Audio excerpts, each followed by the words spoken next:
Apain sih patung-patung yang kalian ukir ini kalian buat, kemudian kalian i'tikaf di situ, berdiam diri, i'tikaf, wukuf, artinya mereka berdiam di situ menyembah Tuhan mereka.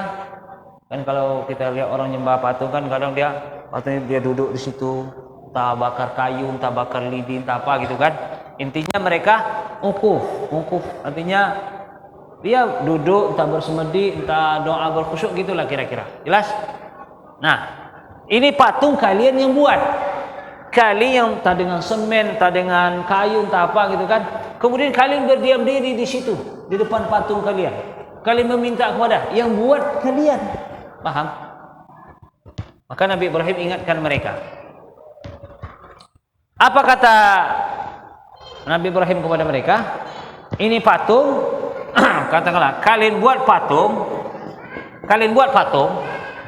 nih kalian ukir patung-patung nih, kemudian kalian sembah di situ, duduk dengan khusyuk kepada patung yang kalian buat ini.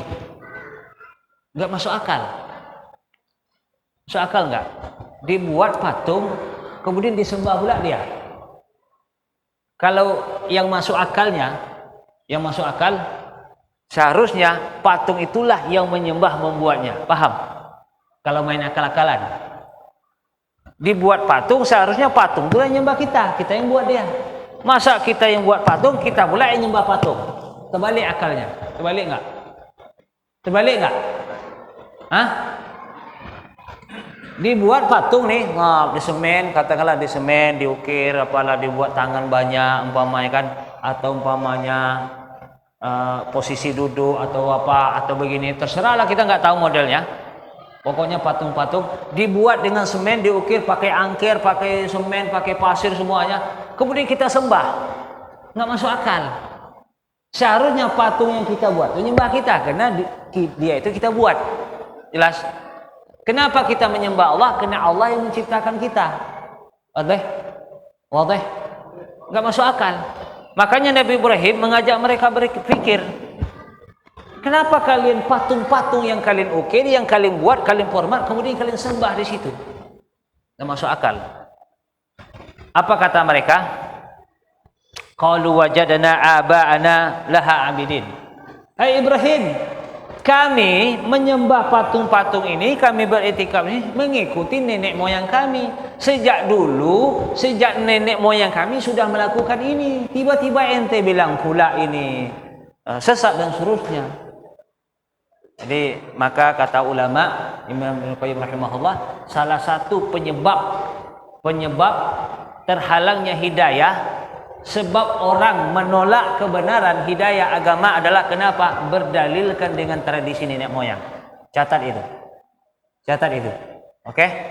Sebab orang menolak hidayah, menolak agama ini karena berdalilkan dengan tradisi nenek moyang. Itu perlu dicatat. Dan kalau kita baca sejarah sejak zaman Nabi Nuh sampai kepada Nabi Muhammad sallallahu alaihi wasallam, selalu mereka berdalilkan apa? Qalu wajadna aba'ana. Sungguh kami telah menemukan hal seperti ini adalah sudah dilakukan oleh nenek moyang kami. Jelas? Wadah? Maka jangan sekali-kali berdalilkan dengan tradisi nenek moyang. Oh, kebiasaan kami dulu sejak dulu begini. Kebiasaan sejak dari nenek aki-aki wan-wan nenek-nenek kami dulu, kalau nyambut bulan puasa mandi belimau. Kebiasaan kami dulu ini nggak bisa kami tinggalkan. Ini udah mendarah daging. Ini namanya ini. Kenapa? Berdalilkan dengan tradisi nenek moyang. Jelas? Ini salah satu penyebab orang menolak hidayah. Orang menolak agama, maksudnya berdalilkan dengan Al-Quran dan Hadis, karena mereka berdalilkan dengan tradisi nenek moyang. Oke? Oke? Dan itu yang dia oleh Nabi Ibrahim alaihissalam. Apa kata Nabi Ibrahim? Qala laqad kuntum antum wa aba'ukum fi dhalalin mubin. Kata Nabi Ibrahim kepada kaumnya, sungguh kalian, bapak kalian, nenek moyang kalian sungguh telah sesat yang nyata. Oh, jadi orang kaumnya selama ini tidak pernah orang menyesatkan nenek moyang, baru Ibrahim ini baru jumpa. Jadi tidak tanggung-tanggung. bukan mereka yang disesatkan oleh Nabi Ibrahim, tapi nenek moyangnya, mbahnya, buyut-buyutnya, kakek-kakek dikatakan sesat oleh Allah. Sungguh kalian, bapak kalian, nenek moyang kalian berada dalam kesesatan yang nyata. Kenapa? Karena menyembah patung-patung yang dibuat. Jelas? Jadi Nabi Ibrahim nggak tanggung-tanggung.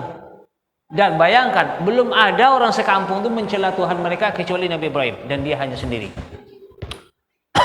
Maka apa kata mereka? Apa kata kaumnya?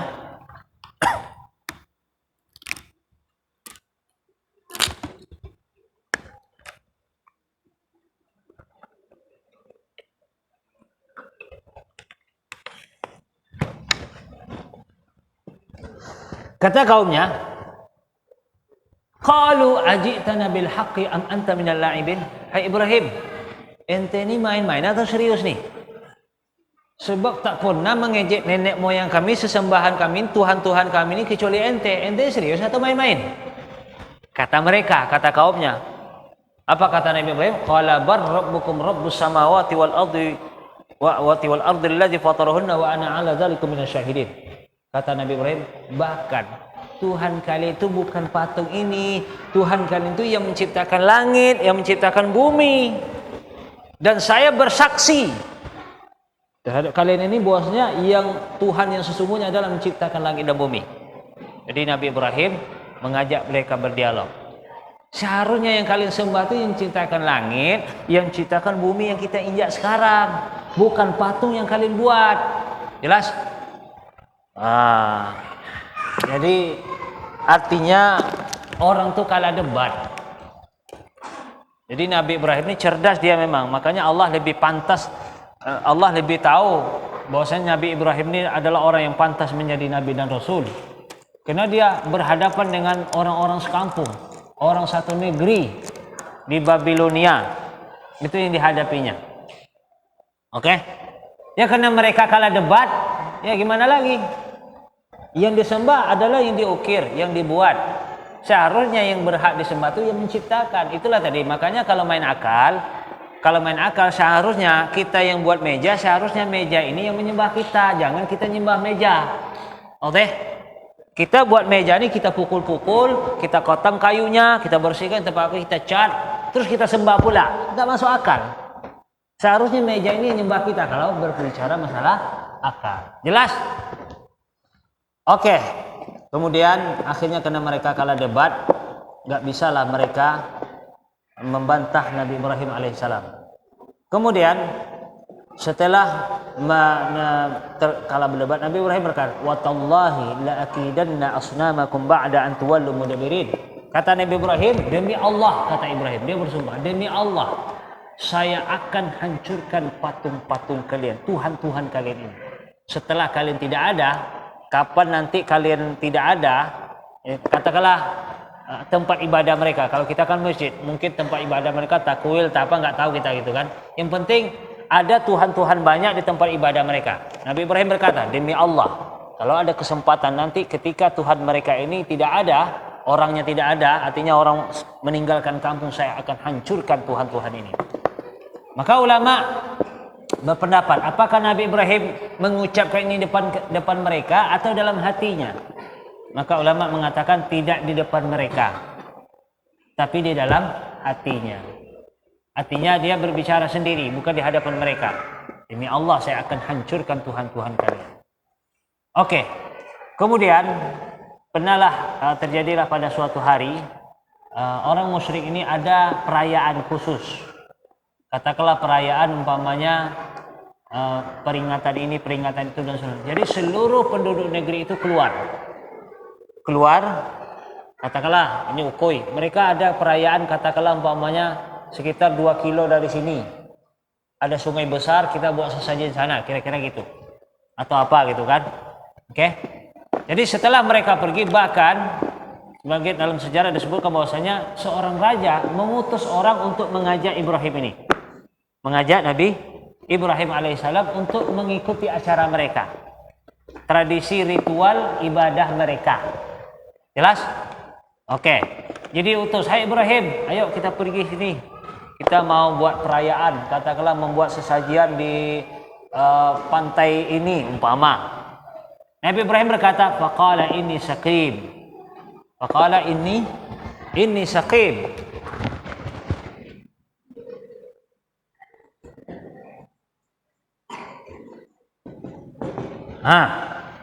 Nabi Ibrahim berkata, inni saqim. Dan kata ulama dalam hadis bahwasanya Rasulullah SAW tidak pernah berbohong kecuali 3. Nabi Ibrahim tidak pernah berbohong kecuali 3. Tapi bohongnya ini sebenarnya syar'i, boleh gitu. Ketika situasi dan kondisi tertentu. Salah satunya ini. Jadi Nabi Ibrahim saat ingin diajak, katakanlah acara ritual keagamaan mereka. Oke? Keluar dari kampung. Nabi Ibrahim berkata, faqala inni sakim, saya sakit. Sakim di sini artinya ismul fa'il. Saya sakit. Oke? Nah, inilah bohong yang pertama Nabi Ibrahim. Saya sakit. Nah, sebenarnya secara bahasa ini dia enggak bohong. Secara syar'i enggak bohong. Kenapa? Bisa saja dia sakit hati karena menengok kaum-kaumnya menyembah selain Allah. Jelas? Atau makna ismul fa'il di sini sakit artinya saya adalah suatu saat sakit karena namanya manusia ada sakitnya, benar nggak? Atau ada di antara antum yang nggak pernah sakit? Coba angkat tangan. Selama ini nggak pernah sakit, coba angkat tangan. Ada? Ada nggak? Hah? Ada nggak? Yang selama ini nggak pernah sakit? Artinya nggak ada kan? Artinya yang namanya manusia ada masanya dan ada saatnya sakit, benar? Artinya nggak bohong Nabi Ibrahim nih, tapi disalahpahami oleh orang yang mendengar. Ini namanya tauriyah dalam bahasa Arab. Jadi perkataannya itu, ucapannya itu benar, tapi disalahpahami oleh orang yang mendengar. Orang mendengar ini menganggap bahwasanya Nabi Ibrahim saat itu memang benar-benar sakit dia, makanya dia nggak ikut. Paham? Oke? Oke? Iya. Maka dia nggak ikut. Akhirnya pergilah mereka, meninggalkan sekampung, pergi semua. Nah, karena sekampung pergi semua, udah masuk Isya? Belum. Karena sekampung pergi semua, oke? Maka kata Allah, faja'alahum, pergilah semua orang sekampung tadi pergi meninggalkan, cuma Nabi Ibrahim yang tinggal. Dia nggak ikut dia nggak ikut. Kemudian setelah mereka pergi, Nabi Ibrahim masuk ke tempat ibadah mereka, entah apa namanya itu, kalau kita masjid, kalau mereka mungkin takwil, tak apa nggak tahu. Masuklah di tempat itu, kemudian faja'alahum juzazan illa kabiran lahum la'allahum ilaihi yarji'un. Kata Allah, maka Nabi Ibrahim menghancurkan seluruh patung-patung yang ada dalam tempat ibadah mereka itu. Illa kabiran lahum, kecuali ada satu yang besar yang enggak dihancurkan. Sengaja Nabi Ibrahim ini. Jadi Nabi Ibrahim ini sengaja buat rusuh. Sengaja dia buat rusuh karena dia ingin mendebat mereka ini. Jadi ini taktik dakwah Nabi Ibrahim. Masya Allah nih, ini keberanian Nabi Ibrahim ini enggak tanggung-tanggung ini. Yang dihadapi adalah orang satu negeri. Dia sendiri yang beriman. Dan beraninya Nabi Ibrahim, Tuhan yang mereka sembah satu negeri itu dihancurkan. Dia sendiri loh. Ini kalau keyakin tauhidnya nggak kuat, mana sanggup ini. Kita sama tetangga sebelah aja sogan-menyogan kadang-kadang. Ada acara umpamanya pesta kematian, datang. Ya, segan nggak datang, dia tetangga ke rumah. Pesta kematian. Nah, tetangga dekat rumah pesta kematian, dan yang terkenal pesta kematian inilah yang lama. Sampai 3 hari kadang. Bahkan sampai 7 hari. Orang pesta nikah cuma 1 hari kadang-kadang, tapi kematian pestanya sampai 7 hari. Berarti kan memang lama. Makan-makan. Ya, namanya makan-makan itu biasanya pesta kan. Kalau orang sedih ya, kalau benar-benar sedih, nelan air aja nggak sanggup kadang-kadang. Kalau benar-benar sedih. Anak punya teman, dia kebetulan meninggal anaknya, kecelakaan. Hampir 1 pekan dia makan nggak selera, tidur nggak nyenyak dan seterusnya. Itu baru sedih namanya. Paham? Itu baru sedih. Nggak sanggup, nggak bisa makan. Kita hibur. Anak termasuk yang menghibur beliau. Pokoknya seperti orang apalah gitu. Pokoknya udah apa, nggak apa itu, nggak iya namanya, nggak makan, nggak tidur, kepikiran terus. Anaknya itu kan, anaknya masih apa? Masih belum balik lah. Meninggal kecelakaan. Sedih dia. Nangis semua. Makan nggak selera lah makan. Minum nggak selera. So, bisa. Itu baru sedih namanya. Tapi kalau makan bertambu-tambu sampai 3 piring itu pesta namanya itu. Bukan?